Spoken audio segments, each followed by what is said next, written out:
Hello everyone, welcome to my YouTube channel Physics Adda. This side Arun Pratap Singh Chauhan, and today we are going to start our new paper Solid State Physics.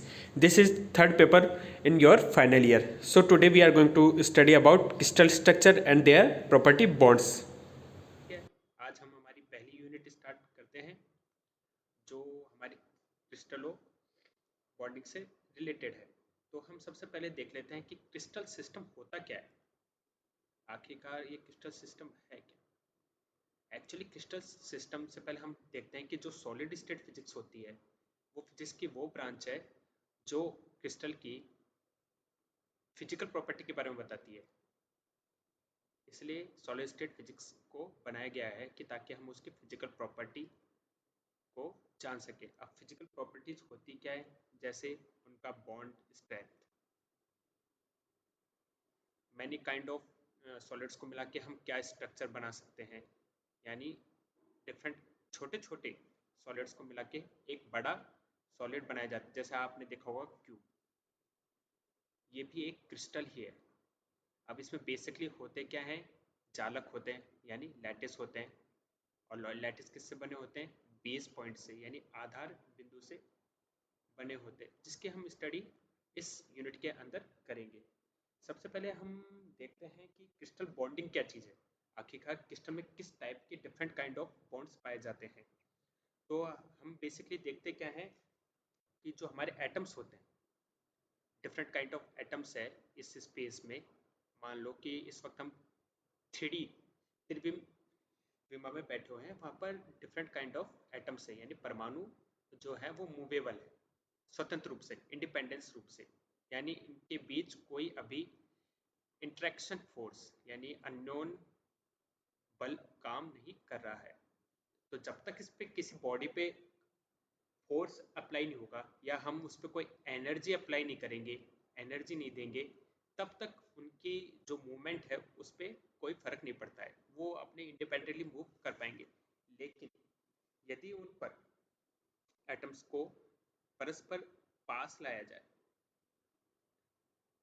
माना कि हमने इस पर कुछ energy दी atoms को, किसी एक box के अंदर बहुत सारे एटम्स थे, हमने उसको कुछ एनर्जी दी और वो एटम्स एनर्जी के कारण पास आने लगे। तो पास आने के कारण जो डिफरेंट एटम्स होते हैं इनके बीच बॉन्ड बनना स्टार्ट हो जाता है। इस बॉन्ड के बनने के कारण हमारे सॉलिड्स भी बनने स्टार्ट हो जाते हैं। अब सॉलिड्स क्या होते हैं, वैसे तो बेसिकली आपको पता है, लेकिन फिर भी मैं आपको थोड़ा सा इंट्रोडक्शन सॉलिड्स के बारे में दे देता हूँ। जो सॉलिड्स होते हैं इनके जो एटम्स होते हैं या आयंस से बने सॉलिड्स होते हैं या फिर मॉलिक्यूल से बने सॉलिड्स होते हैं, इनके जो बॉन्डिंग नेचर होती है यानी बंध की जो प्रकृति होती है वो टाइट होती है। यानी इनके जो एटम्स होते हैं वो बहुत पास पास होते हैं, इनमें ज़्यादा डिफरेंस नहीं होता है, गैप या दूरी नहीं होती है, जिसके कारण इनका बॉन्ड है वो टाइट होता है, जिसके कारण इनको तोड़ना या फिर अलग करना काफ़ी मुश्किल होता है, जब तक हम इस पर कोई एक्सटर्नल फोर्स यानी बाह्य बल कुछ ज़्यादा ही ना लगाए या फिर प्रेशर हम यूज़ न करें, तब तक सॉलिड को तोड़ना मुश्किल होता है। इसी तरीके से हमारा जो लिक्विड स्टेट होता है, इसमें जो हमारे मॉलिक्यूल्स होते हैं वो थोड़े दूरी पर होते हैं। सॉलिड के कंपैरिजन में इनका जो बॉन्ड नेचर होता है वो थोड़ा वीक होता है, यानी द्रव के मॉलिक्यूल्स के बीच जो बंधन होता है वो थोड़ा दुर्बल प्रकृति का होता है, किसके कंपैरिजन में, ठोस के कंपैरिजन में। इसी तरीके से आपने गैसेस भी देखी होंगी, जैसे O2, N2, carbon gas, different kind of carbon dioxide gas आपने देखा, तो इनके जो मॉलिक्यूल्स होते हैं वो काफ़ी दूरी पर होते हैं। इसका बेनिफिट क्या होता है, ये कहीं भी आसानी से फ्लो कर सकते हैं, अपना मूव कर सकते हैं। जैसे आपने यहाँ देखा होगा कि ये पहले जो हमारे मॉलिक्यूल्स एटम्स होते हैं वो फ्रीली मूव करते हैं, लेकिन जब इन पे कुछ अननोन क्रिया द्वारा यानी इंट्रैक्शन के द्वारा जब इनको पास पास लाया जाता है तो ये बॉन्ड बनाने स्टार्ट कर देते हैं, और ये बॉन्ड काफ़ी टाइट बॉन्डिंग होती है, जिसके कारण एक सॉलिड बनता है। जैसे माना कि ये हमारे सॉलिड बन गया, तो इस जो इंट्रैक्शन हुआ है इसके दौरान जो ऊर्जा यूज होती है यानी जो एनर्जी यूज होती है उसको बोलते हैं क्रिस्टल बॉन्डिंग एनर्जी, यानी क्रिस्टल बंधन ऊर्जा। और जो ये बॉन्ड बनते हैं वो कहलाते हैं क्रिस्टल बॉन्ड्स। अब डिफरेंट काइंड ऑफ इंटरेक्शन के कारण क्रिस्टल में परमाणुओं, अणुओं और तथा आयनों के आधार पर आबंधों यानी जो बंध बनते हैं वो 5 तरीके के होते हैं। 5 टाइप्स ऑफ बॉन्डिंग्स होती है क्रिस्टल्स के अंदर, तो हम उनको भी देख लेते हैं। तो जैसे वो 5 टाइप्स ऑफ बॉन्ड्स कौन कौन से होते हैं। पहला आयनिक बॉन्ड यानी आयनिक बंध। सेकंड सह संयोजन यानी कोवेलेंट कोवेलेंट बॉन्ड।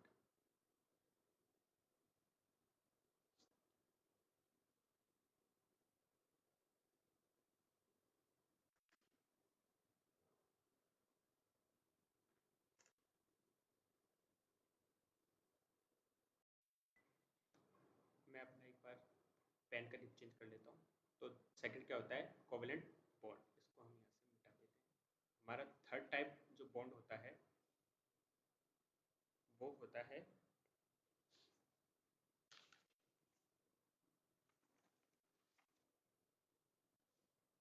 धात्विक धात्विक बंधन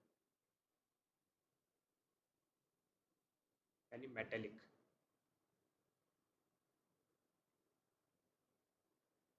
और जो हमारा फोर्थ टाइप होता है वो होता है वांडरवाल्स।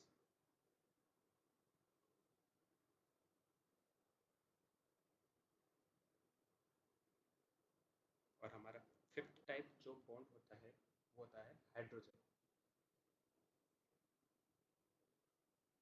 जो हमारे सॉलिड स्टेट फिजिक्स में सबसे इम्पोर्टेंट बॉन्ड है वो है वांडरवॉल, क्योंकि यही बहुत इम्पोर्टेंट बॉन्डिंग होती है सॉलिड्स के लिए और लिक्विड्स के लिए भी। तो ठीक है, हम इनकी स्टडी करते हैं।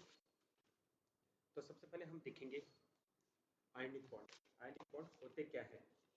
इसके अंदर होता क्या है कि जब इलेक्ट्रॉन दाता परमाणु यानी इलेक्ट्रॉन डोनर, पहले हम देख लेते हैं आयनिक।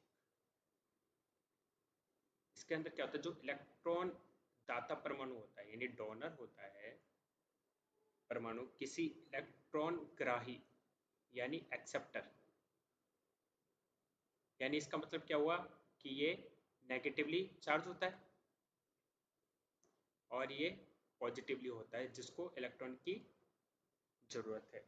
जब एक इलेक्ट्रॉन दाता परमाणु किसी इलेक्ट्रॉन ग्राही परमाणु के निकट आता है, यानी ये परमाणु इस परमाणु के निकट आता है, तो दाता परमाणु से ग्राही परमाणु में स्थानांतरित हो जाता है। यानी जो ये इलेक्ट्रॉन है दाता परमाणु से इस एक्सेप्टर परमाणु में चला जाता है, यानी ये इसको डोनेट कर देता है। तो अब होगा क्या, जिसके पास इलेक्ट्रॉन ज़्यादा थे उसने अपना इलेक्ट्रॉन डोनेट कर दिया, तो ये तो हो जाएगा इलेक्ट्रॉन की कमी के कारण पॉजिटिव, तो इस पे तो आ जाएगा पॉजिटिव चार्ज। और जो इस जिस पे पहले इलेक्ट्रॉन की कमी थी, जो इलेक्ट्रॉन लेने वाला था, अब उस पे इलेक्ट्रॉन आ गया तो इस पे आ गया नेगेटिव चार्ज। तो इस तरीके के जो परमाणु होते हैं वो मिलके आयनिक बंध बनाते हैं। हम इसका एक एग्जांपल देख लेते हैं। जैसे NaCl क्रिस्टल, जो हमारा बेसिकली नमक होता है, जो नमक भी क्रिस्टल्स के होता है। आप अगर उसको माइक्रोस्कोप से दिखेंगे तो आपको दिखेगा कि जो नमक का एक एक कण होता है वो एक छोटे छोटे क्रिस्टलों से बना होता है। उसके अंदर क्या रिएक्शन होती है, जैसे सोडियम प्लस क्लोराइड है, तो इसके अंदर इलेक्ट्रॉन दाता परमाणु और इलेक्ट्रॉन ग्राही परमाणु से रिएक्शन के कारण सोडियम पे तो आ जाता है प्लस चार्ज और क्लोरीन पे आ जाता है माइनस चार्ज। इसी प्रकार हमारा जो दूसरा बॉन्ड है उसको देख लेते हैं, वो है कोवेलेंट बॉन्ड। तो कोवेलेंट बॉन्ड में होता क्या है, बेसिकली कोवेलेंट बॉन्ड वो बॉन्ड होते हैं जब क्रिस्टलों में परमाणु के बीच जो बॉन्ड बनते हैं, तो जो वैलेंस इलेक्ट्रॉन होता है परमाणु का, जो वैलेंस इलेक्ट्रॉन होता है जो बाह्य कक्षा में उपस्थित होता है, वो साझेदारी उत्पन्न करता है, यानी साझेदार बनाते हैं, यानी कि वो बॉन्डिंग करता है पेयर्स में। इस बॉन्डिंग को हम बोलते हैं कोवेलेंट बॉन्डिंग। तो इससे बने जो क्रिस्टल होते हैं, इससे जो बने क्रिस्टल होते हैं वो कहलाते हैं सहसंयोजक क्रिस्टल यानी कोवेलेंट क्रिस्टल। इस प्रकार का जो बंध होता है वो परमाणु के अपूर्ण बाह्य कोश में संयोजक इलेक्ट्रॉन के कारण होता है। जैसे कार्बन ले लिया हमने, इसका इलेक्ट्रॉनिक कन्फिग्रेशन क्या होता है 1s2 2s2 2p तो इसके बाह्य कोश में कितने इलेक्ट्रॉन है? 4 इलेक्ट्रॉन। तो जो कोवेलेंट बॉन्ड बनता है वो इन 4 इलेक्ट्रॉन के कारण बनेगा। तो जैसे कि कार्बन के बाह्य कक्ष में 4 इलेक्ट्रॉन है और हमने यहाँ पर 4 ही हाइड्रोजन परमाणु ले लिए, तो ये किस तरीके से बॉन्डिंग करेगा? वो इस तरीके से बॉन्डिंग करेगा कुछ।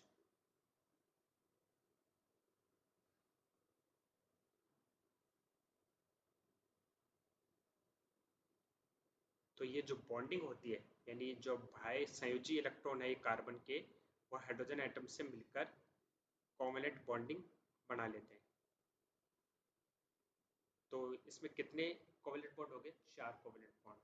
जितने ज़्यादा संयोजी इलेक्ट्रॉन्स होंगे बाह्य कोश के अंदर उतने ज़्यादा कोवेलेंट बॉन्ड बनते हैं।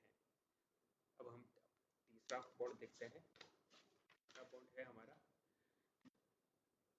मेटलिक बॉन्ड, यानी धात्विक बंध। मेटलिक बॉन्ड, इसके अंदर बेसिकली होता क्या है कि जो धात्विक क्रिस्टल होते हैं उसमें परमाणु के संयोजी इलेक्ट्रॉन नाभिक से शिथिल बंद होते हैं, ये लूजली बाउंडेड होते हैं। जैसे कि ये कोई एक परमाणु है, ये इसका नाभिक है। नाभिक में क्या क्या होते हैं? हमारे प्रोटॉन और न्यूट्रॉन, ऐसे ही है।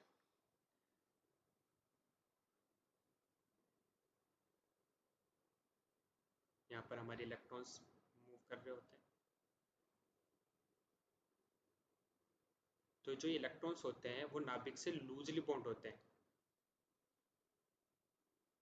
तो इसको ये आराम से इस परमाणु से निकल के बंध बना सकते हैं। तो इन जो ये लूजली बॉन्ड इलेक्ट्रॉन्स होते हैं इसको हम बोलते हैं मुक्त इलेक्ट्रॉन, यानी फ्रीली इलेक्ट्रॉन्स या फ्री इलेक्ट्रॉन, आप इसको कुछ भी नाम दे सकते हैं।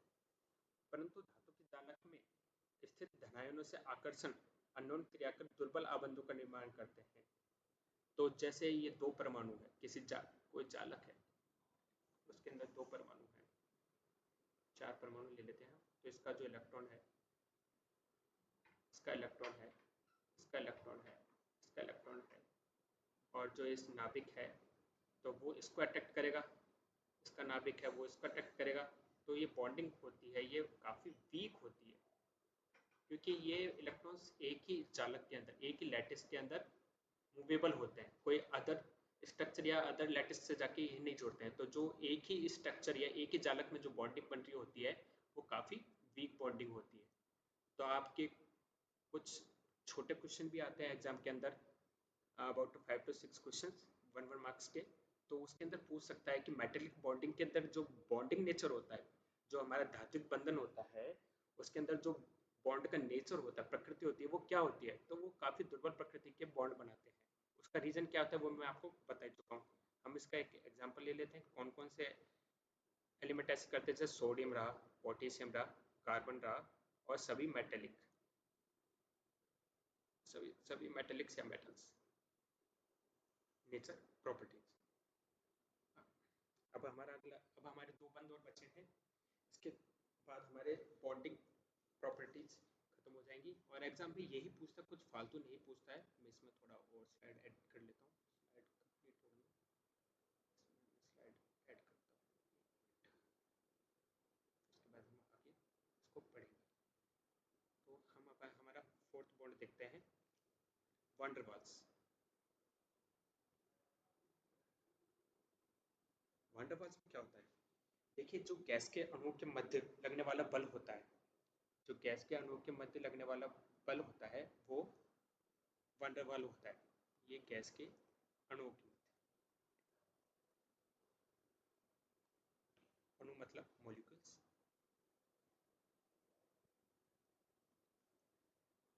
के मध्य ये बल लगता है। आयनिक संयोजक तथा धात्विक बंधनों के द्वारा अधिकांश क्रिस्टल की संरचना को समझा जा सकता है, लेकिन जो गैसेज होती है उनकी स्ट्रक्चर को हम आयनिक और मेटेलिक और कोवेलेंट बॉन्डिंग के थ्रू नहीं समझ सकते। तो इसलिए ही वान डेर वाल्स की थ्योरी को जनरेट किया गया। अब इसके अंदर होता क्या है कि जो इसमें जो मॉलिक्यूल्स होते हैं वो पोलर होते हैं, पोलराइज्ड होते हैं। जिसके बारे में आपने ईएम इलेक्ट्रोमैग्नेटिक थ्योरी में काफ़ी डिटेल्स में पढ़ा होगा कि पोलराइज क्या होता है। पोलराइज में होता क्या है कि जो आपका डाइपोल मोमेंट होता है, जो आपका डाइपोल मोमेंट होता है वो जीरो नहीं होता है, और जो डाइपोल मोमेंट अगर जीरो हो जाए तो वह अध्रुवीय अपोलराइज्ड अपोलराइज्ड मॉलिक्यूल्स कहलाते हैं।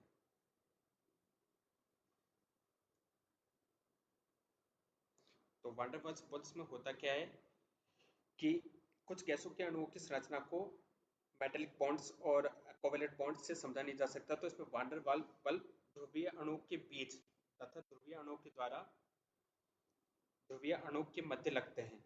इस आबंध को यानी इस बॉन्डिंग नेचर को, जो ये पोलराइज्ड मॉलिक्यूल्स होते हैं, जो हमारे ये पोलराइज्ड मॉलिक्यूल्स होते हैं, इनके मध्य मोस्ट ऑफ किस्म होता है गैसेज में, जो पोलराइज्ड होते हैं, जिनका जो डाइपोल मोमेंट होता है द्विध्रुव आघूर्ण होता है, जिनका जीरो नहीं होता है, उनके मध्य जो बॉन्डिंग होती है वो वान डेर वाल कहलाती है।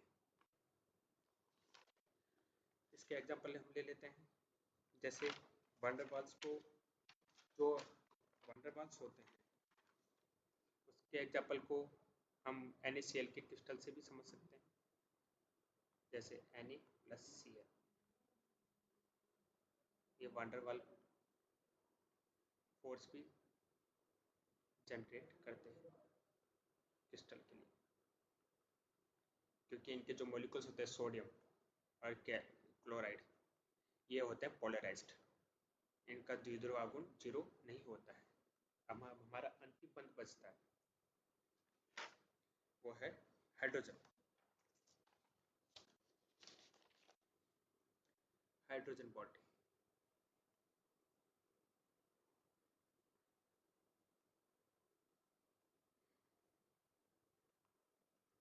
हाइड्रोजन बंध होता क्या है?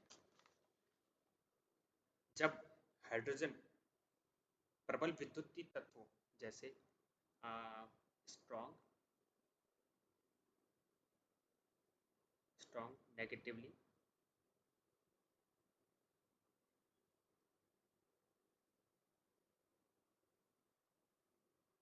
एलिमेंट्स, स्ट्रॉन्ग नेगेटिव एलिमेंट्स से क्या, कौन कौन से एलिमेंट्स हैं, जैसे nitrogen, fluoride, oxygen, etc., fluorine, sorry fluoride नहीं, फ्लोरीन, फ्लोरीन परमाणु, ऑक्सीजन परमाणु और नाइट्रोजन परमाणु से सहयोग कर जो बॉन्डिंग बनाते हैं, जो अपना हाइड्रोजन होता है वो अगर negatively element strong negative element से बॉन्डिंग बनाता है तो वो कहलाता है हाइड्रोजन बॉन्डिंग, यानी हाइड्रोजन बंध। जो साझे का इलेक्ट्रॉन युग्म हाइड्रोजन से दूर तथा विद्युत ऋणी तत्वों के निकट रहता है। अब नाइट्रोजन, ऑक्सीजन और ये होते हैं विद्युत ऋणी तत्व, जो इनका जो पेयर युग्म, जो हाइड्रोजन अपना बॉन्ड बनाएगा नाइट्रोजन से, उसका जो पेयर होता है वो नाइट्रोजन के पास होगा, ऐसे हाइड्रोजन ऑक्सीजन से जो बॉन्ड बनाएगा वो भी ऑक्सीजन के पास विद्युत ऋणी ज़्यादा होएगा, हाइड्रोजन तो कम विद्युत ऋणी तत्व होएगा।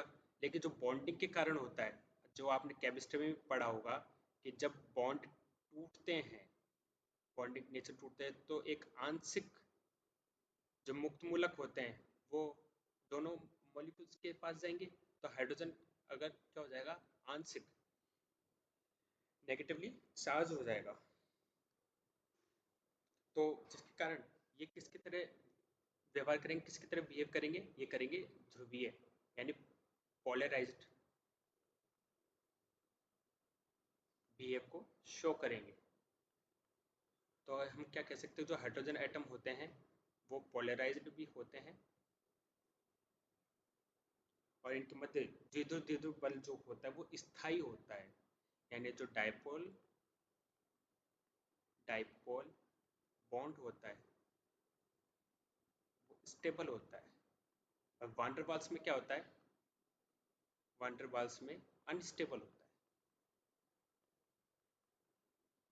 और यह आकर्षण बल जो ये डायपोल डायपोल बॉन्डिंग कहला आती है, यही हाइड्रोजन बॉन्डिंग भी कहलाती है। तो ठीक है दोस्तों, आज के लिए इतना काफ़ी है। आप इस बॉन्ड्स को डिटेल्स में भी समझा दिया है मैंने आपको। अगर आपको कोई प्रॉब्लम हो, आपको कोई डाउट हो इनसे रिलेटेड, तो आप ग्रुप में पूछ सकते हैं। मैं इस वीडियो लेक्चर की भी पीडीएफ आपके ग्रुप में डाल दूंगा और नोट्स की भी पीडीएफ आपके ग्रुप में डाल दूंगा, तो आप उनको पढ़ लेना और आपको कोई डाउट हो तो पूछ सकते हैं। बाकी आप हैप्पी रहिए।